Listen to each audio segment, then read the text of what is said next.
शिव जी की कथा सुनने से मनुष्य के मन में श्री शिव जी के प्रति भक्ति के भाव जागृत होते हैं और मनुष्य जो है काम क्रोध लोभ जैसे विकारों से मुक्त पा जाता है। सिर्फ कथा को श्रवण करने से मनुष्य का कल्याण हो सकता है।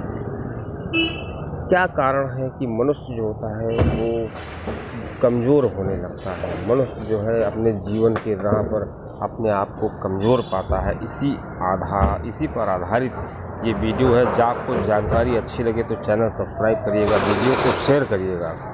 दोस्तों, एक बार श्री शिव जी और श्री पार्वती जी बहुत ही मस्ती में बैठे होते हैं और सत्संग कर रहे होते हैं, बातें कर रहे होते हैं और श्री शिव जी श्री पार्वती जी की प्रश्नों का उत्तर दे रहे होते हैं। श्री पार्वती जी को अचानक एक प्रश्न याद आया।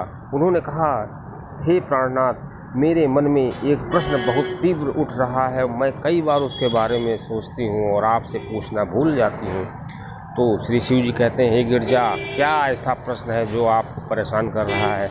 आप मुझे बताइए, मैं वो आपको संतुष्ट करने का प्रयास करूँगा। तो श्री शिव जी श्री पार्वती जी से कहते हैं, आप अपने प्रश्न को जल्दी बताइए। श्री पार्वती जी कहती हैं कि हे प्राणनाथ, ये बताइए कि मनुष्य जब टूट जाता है तो उसको बड़ा कष्ट होता है। तो इसका कारण क्या है कि मनुष्य जो होता है कब टूट जाता है, कब वो अपने आप को कमज़ोर महसूस करने लगता है? क्या कारण है उसका? बहुत लोग तो श्री पार्वती जी ने कहा कि लोग कहते हैं कि पत्नी जो होती है या जो स्त्री होती है वो मनुष्य की कमज़ोरी का कारण होती है। लेकिन श्री पार्वती जी ने कहा, मैं ऐसा नहीं मानती हूँ कि पत्नी जो होती है या जो स्त्री होती है मनुष्य की कमज़ोरी का कारण होती है।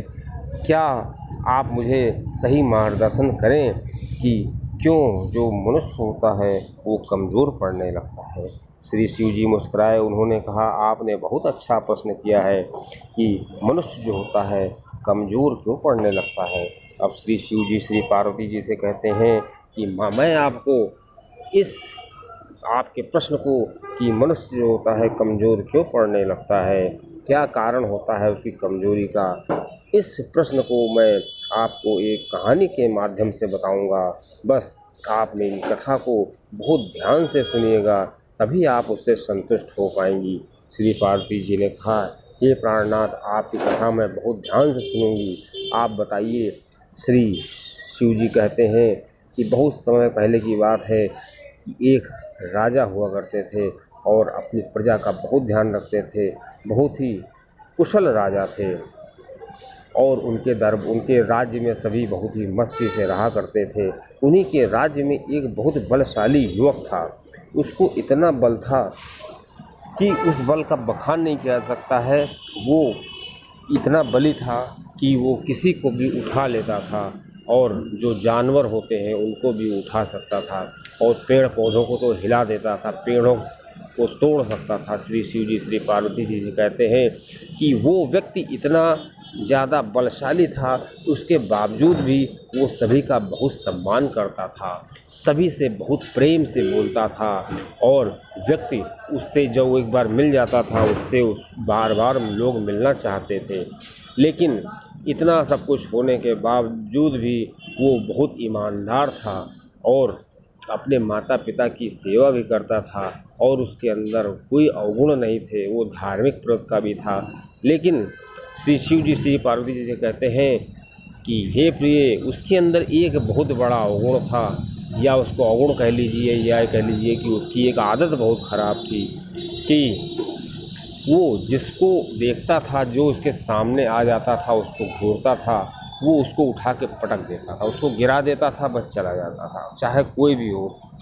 अब वो कहीं भी जा रहा हो, अगर कोई उसको देख ले तो उसको वो गिरा देता था और चला जाता था। चूँकि वो इतना बलशाली था कि उससे भिड़ने की कोई कोशिश नहीं करता था।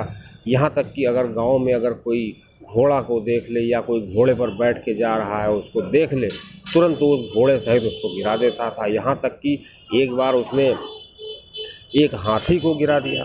अब जब लोगों में चर्चा फैली कि वो हाथी को उसने गिरा दिया, अब उससे लोग डरने लगे। अब उससे कोई भिड़ने की कोशिश नहीं करता था, लोग चुप हो जाते थे क्योंकि वो बहुत बलशाली था। वो पेड़ों को गिरा देता था।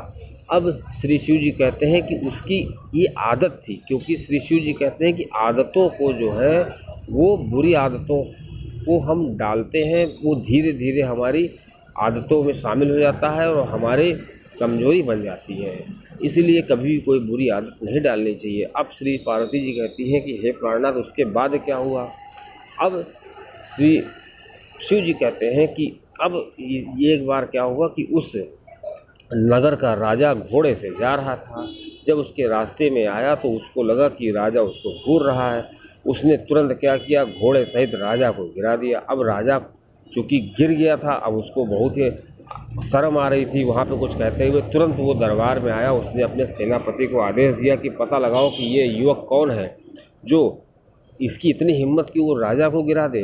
तब मंत्रियों को समझने में देर न लगी कि ये वही व्यक्ति है जो अक्सर लोगों को गिरा देता है, और वो चूँकि व्यक्ति बहुत अच्छा है, बस उसकी ये आदत है कि वो गिरा देता है। उसने राजा को बताया मंत्री ने कि वो युवक है, उसकी एक आदत है, वो किसी भी व्यक्ति को, चलते व्यक्ति को गिरा देता है, फेंक देता है, और वो किसी को ना तो गाली देता है ना तो कोई अपशब्द कहता है, बस वो गिरा देता है। बस उसकी यही सबसे बड़ी कमी है।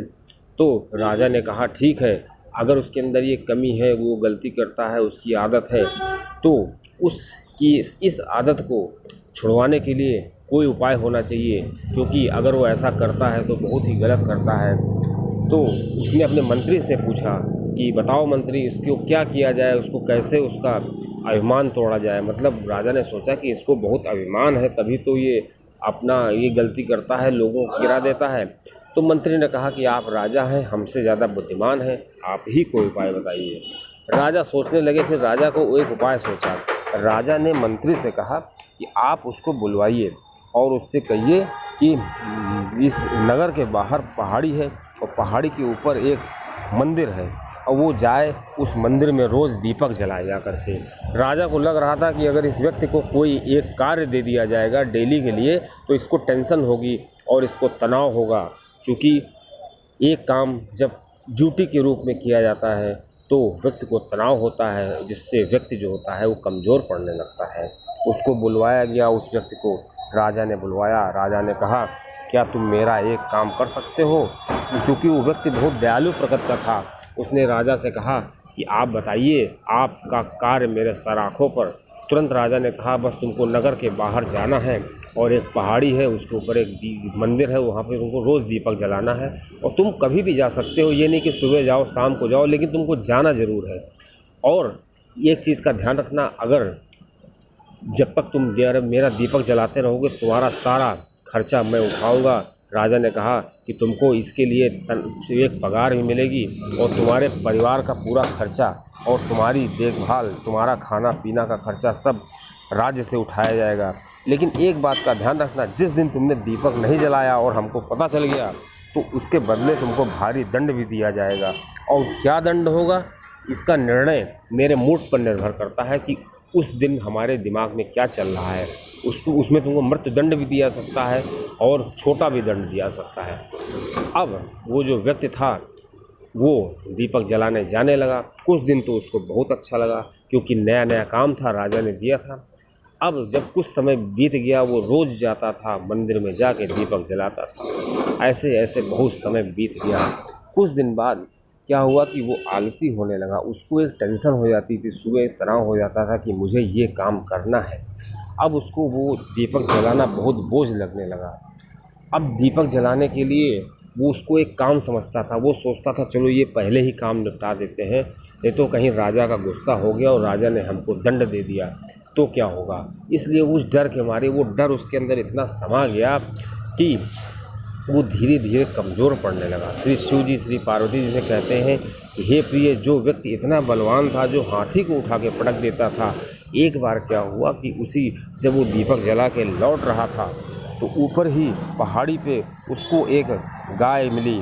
और उस गाय को जब उसने देखा तो आदत के अनुसार वो उसको पटकना चाहता था, लेकिन वो क्या पटकता था, गाय ने ही उसको मार दिया सींग से, तो वो गिर गया। अब उस व्यक्ति को बहुत ही अचंभा लग रहा था कि मैं तो इतना बली था, आज मेरे साथ ये क्या हो रहा है कि एक गाय ने हमको मार दिया और हम गिर गए, क्या मैं कमज़ोर हो गया हूँ। तब वो व्यक्ति जो था, जो काफ़ी बलशाली था, वो ये सोच आकलन करने लगा कि क्या कारण था मेरी कमज़ोरी का, मैं इतना कमज़ोर कैसे हो गया। अब उसको लगा कि ये जो दीपक जलाने का कार्य है, इससे क्या होता है कि मेरे पास एक तनाव है और मैं इस तनाव में जी रहा हूँ, इसलिए मैं इतना कमज़ोर हो गया हूँ। इस प्रकार वह व्यक्ति समीक्षा करने लगा कि अभी तक तो मैंने बहुत बुरे बुरे कार्य किए हैं, लोग बिना बिना वजह लोगों को गिराया है।